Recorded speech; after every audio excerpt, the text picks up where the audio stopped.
Oke, assalamualaikum warahmatullahi wabarakatuh. Waalaikumsalam warahmatullahi wabarakatuh. Pagi semuanya. Pagi. Semuanya masuk ini atau ada yang sakit izin? Alhamdulillah Pak masuk Pak, tapi satu yang sakit Pak. Oh ya. Ya untuk yang sakit itu mudah-mudahan cepat sembuh. Amin. Dan selalu semangat ya semuanya ya. Ya Pak, semangat Pak.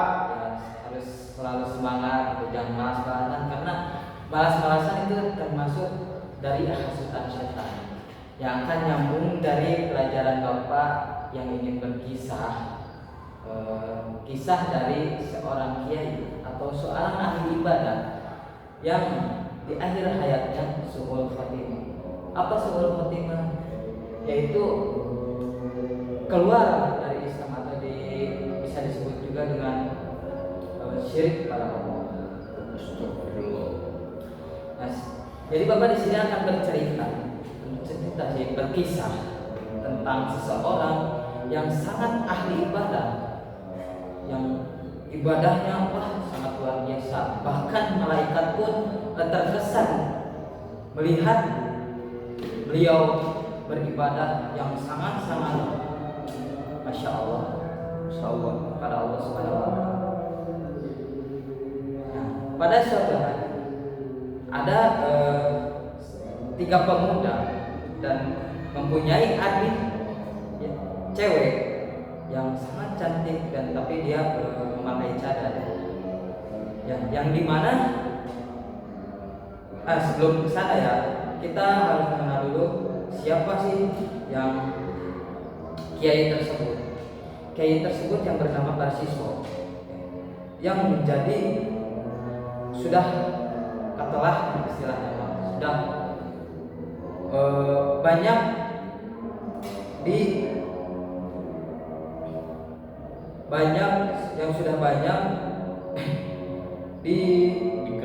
dikenal oleh masyarakat ya, sangat dikenal, sangat berkarismatik lah ya, seorang ahli ibadah gitu, di kampung ya. Nah, pada suatu hari ada seorang 3 pemuda dan mempunyai adik satu, yang mana dia hidup berempat dan orang tuanya hidup di luar kota. Yang mana 3 orang pemuda ini akan bertugas untuk menjadi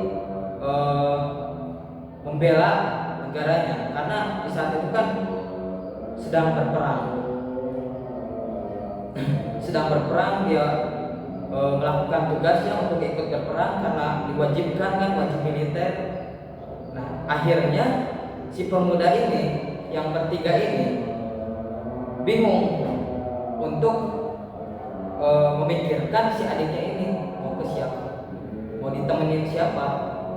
Dan akhirnya si pemuda ini sepakat karena si pemuda ini tahu bahwa ada seseorang yang ahli ibadah, kiai, yang seseorang yang dapat dipercaya di kampung tersebut yang bernama Kiai Barsiso. Nah, akhirnya 3 pemuda ini langsung menemui seorang tersebut, kiai tersebut, sambil membawa adiknya. Nah, setelah bertemu, maka 3 pemuda ini berkata, "Kiai, Assalamualaikum Kiai." Kata kiai tersebut, "Waalaikumsalam, ada apa?" katanya. Dan pemuda ini menjawab, "Punten Kiai, saya kan ada wajib militer, kita bertiga ada wajib militer, sedangkan saya mempunyai 1 adik istri, dan sedangkan saya di rumah tidak ada siapa-siapa karena orang tua saya hidup di kota, ada di luar kota. Nah, akhirnya saya tahu kiai yang seorang ahli ibadah yang dapat dipercaya, bahkan dipercaya oleh warga-warga kampung di sini. Nah, maksud saya di sini Kiai, saya ingin menitipkan adik saya selama saya berperang dan entah selama 3 bulan atau beberapa bulan saya ingin menitipkan adik saya kepada kiai. Yang namanya kiai ya takut terjadi fitnah kan di masyarakat. Yang pertama kiai menolak, saya tidak bisa, saya ditakutkan saya terkena fitnah oleh warga-warga di sini. Tetapi 3 orang pemuda tersebut tetap memaksa, kepada siapa lagi kiai kalau tidak kepada kiai, karena kalau kepada orang lain saya ditakutkan adik saya diapa-apain. Dan akhirnya mau bagaimana lagi, kiai tersebut menerima atas penitipan adik 3 pemuda tersebut. Dan keesokan harinya, sebelum keesokan harinya, kiai berpesan kepada 3 pemuda tersebut, oke, saya terima, tetapi saya mempunyai satu syarat. Apa kiai? Kata 3 pemuda tersebut. Kata kiai, saya ingin tolong buat adik kalian rumah tempat tinggal, tetapi berbeda dengan rumah saya. Kata 3 pemuda tersebut, oh ya udah, saya siap. Dan akhirnya mereka saling sepakat dan kiai juga sepakat. Dia nitipkan, dia menerima atas titipan adiknya tersebut. Dan akhirnya keesokan harinya 3 pemuda ini ikut berangkat dan menitipkan uang kepada kiai untuk kehidupan sehari-hari kepada adik tersebut. Terus setelah 3 pemuda ini ikut berperang, terus si adik tersebut sudah ada di tempat tinggal yang sudah dibuatkan, yang berbeda dengan tempat tinggal kiai tersebut. Dan keesokan harinya si kiai tersebut keluar dan ke pasar untuk membelikan makan si adik tersebut. Setelah membeli makanan untuk adik tersebut makan dan sudah diberitahu jadwalnya kapan, makannya kapan, terus si kiai tersebut memberikan kepada tempat tinggal si adik 3 pemuda tersebut, cewek tadi. Tetapi kiai tersebut memberikannya tidak secara langsung, tetapi dia menunda makanan tersebut di depan rumahnya. Setelah itu kiai langsung pergi lagi zikir kepada Allah Subhanahu wa taala, subhanallah subhanallah subhanallah, zikir lagi. Setelah itu keesokan harinya datang iblis. Kiai, kenapa engkau cuman sebatas menunda makanan di depan rumah saja? Barangkali si cewek tersebut ada pengen makan apa, ada titipan apa. Dan kata kiai tersebut, ya juga ya, kata dalam hatinya, ya juga ya, ditakutkan kan pengen makan apa. Dan keesokan harinya kiai tersebut ke pasar dan membeli makanan, terus ke gubuk si cewek tersebut dan sambil menutup pintu. Dan akhirnya si kiai tersebut menanyakan, sambil menutup pintu, ini makanan? Oh iya, kata si tersebut, tetapi tidak saling bertatap muka, saling di balik pintu si cewek tersebut, karena masih tahu lah, malu-malu gitu kan. Kata si kiai, kalau ada apa-apa bilang, jangan sungkan, kalau mau nitip apa bilang. Kata cewek tersebut, oh iya kiai, Dan setelah itu Kiai pulang lanjut berzikir. Setelah beberapa minggu Kiai tersebut dihasut iblis. Kenapa cuma gitu doang? Barang tahu dia pengen apa, ada keluhan apa, kan kita gak tahu. Dan bicara juga yang sopan, karena cewek kan gampangan masih disebut. Terus kata Kiai dalam hatinya, oh iya juga ya. Terus keesokan harinya Kiai membeli pesan dan kepada si cewek tersebut sambil menutup pintu. Oh iya Kiai, ini makanan. Barangkali ada apa-apa bilang, jangan sungkan. Kalau ada apa-apa juga cerita. Iblis itu sangat pintar, tidak langsung menjerumuskan kepada maksiat, tapi sedikit-sedikit. Dan akhirnya si cewek tersebut ingin meminta nitip, pengen membeli roti dan susu. Dan akhirnya keesokan harinya pun Pak Kiai membelikan si cewek tersebut susu dan roti. Setelah sampai di rumah bubuknya si cewek tersebut, Kiai mengetuk pintu. Ini roti yang kamu mau, sudah saya berikan. Oh iya Kiai, kata si cewek tersebut, dan dihasut oleh iblis juga. Ini Kiai, kita bagi dua saja karena saya tidak akan habis memakannya. Kata Kiai tersebut, tidak. Dan si Kiai pun dihasut juga oleh iblis. Ya udah, jangan, nanti timbul fitnah. Bagus ini iblis tersebut, tidak langsung menjerumuskan kepada maksiat. Dan kata Pak Kiai, ya udah, simpan dulu saja, nanti kalau dia habis saya habiskan. Kan sudah sedikit-sedikit mulai. Dan keesokan harinya, selama beberapa bulan, selama beberapa minggu, timbullah hasut-hasutan iblis yang sudah mengenai kepada Kiai dan cewek tersebut. Dan ketika Pak Kiai mengantar makanan yang sudah dibelikan di pasar, si cewek tersebut bilang, Pak Kiai, saya ingin bercerita masalah pribadi. Dan Kiai tersebut mengiyakan, ya boleh.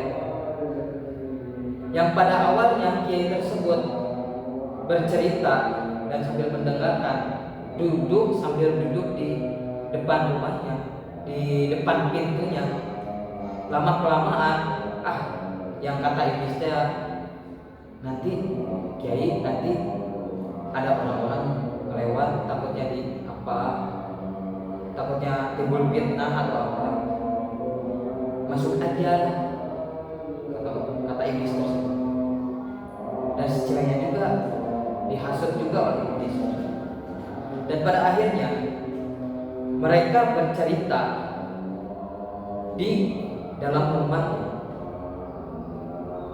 yang pada awalnya sambil dibuka pintu rumahnya.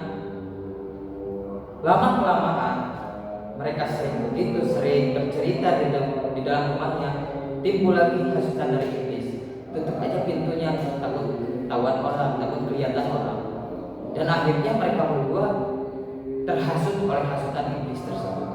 Dan akhirnya mereka menutup pintunya dan mereka bercerita sambil nangis, sambil drama. Dan kita tahu bahwa ketika seorang yang bukan muhrim, yang sudah berduaan di dalam kamar, itu akan terjadi seperti apa? Nah, setelah beberapa lama bercerita, bersedih, berdrama, timbul hasutan iblis. Dan si cewek bilang, Kiai, Anda itu sudah kayak dianggap sebagai keluarga saya dan sebagai bla bla bla bla bla. ya hasutan cewek sangat kuat ya kepada cowok. Dan akhirnya mereka pun lama-kelamaan saling suka dan akhirnya sampai berzina, dan akhirnya si cewek tersebut hamil.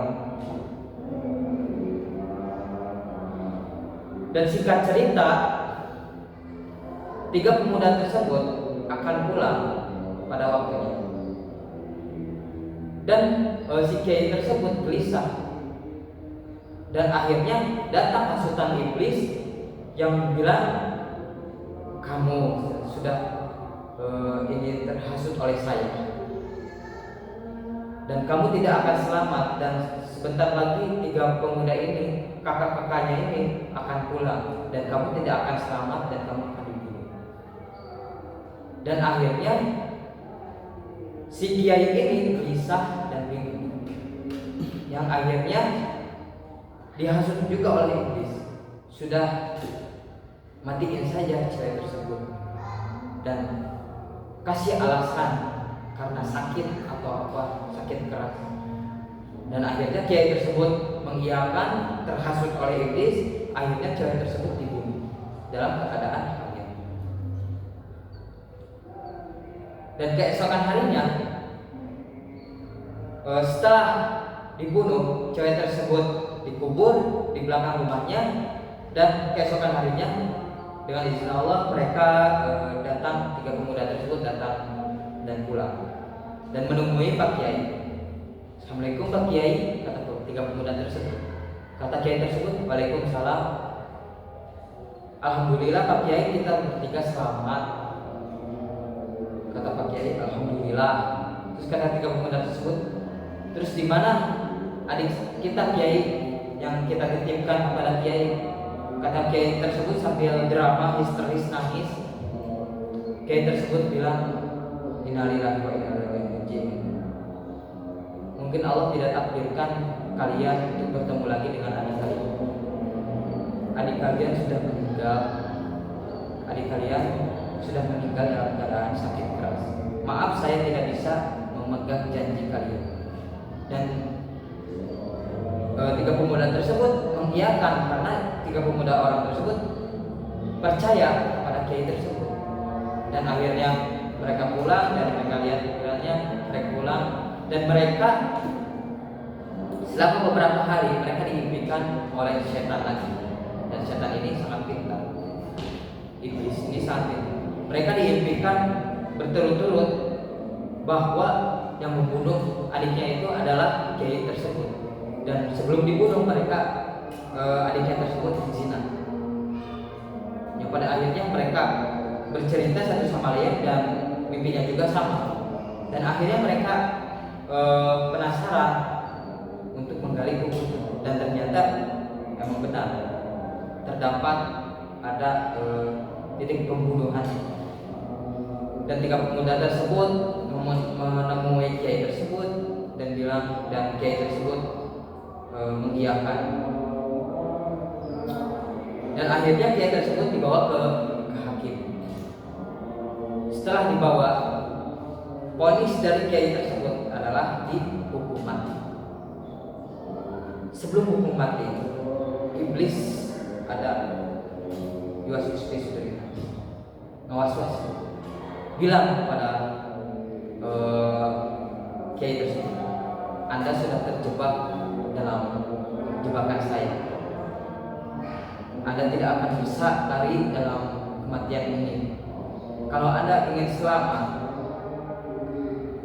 kamu bisa menuruti apa yang saya inginkan, karena saya juga yang menyesatkan kamu. Dan kata kiai dalam keadaan ini dibunuh berkata, terus apa yang harus saya lakukan kepada kamu? Dan iblis menjawab, kamu harus sujud kepada saya. Dan akhirnya kiai tersebut sujud dan ingkar dan kafir, syirik kepada Allah Subhanahu wa taala, sujud kepada iblis. Dan akhirnya kiai tersebut meninggal, divonis hukuman mati, dan akhirnya su'ul khatimah. Nah, itulah kisah dari seorang alim ulama, kiai yang terkenal dengan api ibadahnya, tetapi dia mati dengan seluruh khotimah. Adapun hikmah yang dapat kita ambil dalam kisah yang Bapak tadi sampaikan, hikmahnya yaitu kita jangan mudah terhasut oleh hasutan setan. Ketika ada hasutan setan sedikit pun, kita harus beristighfar. Kita harus ingat kepada Allah, karena setan itu sama seperti kita, sangat pintar, bahkan lebih pintar setan menghasutnya.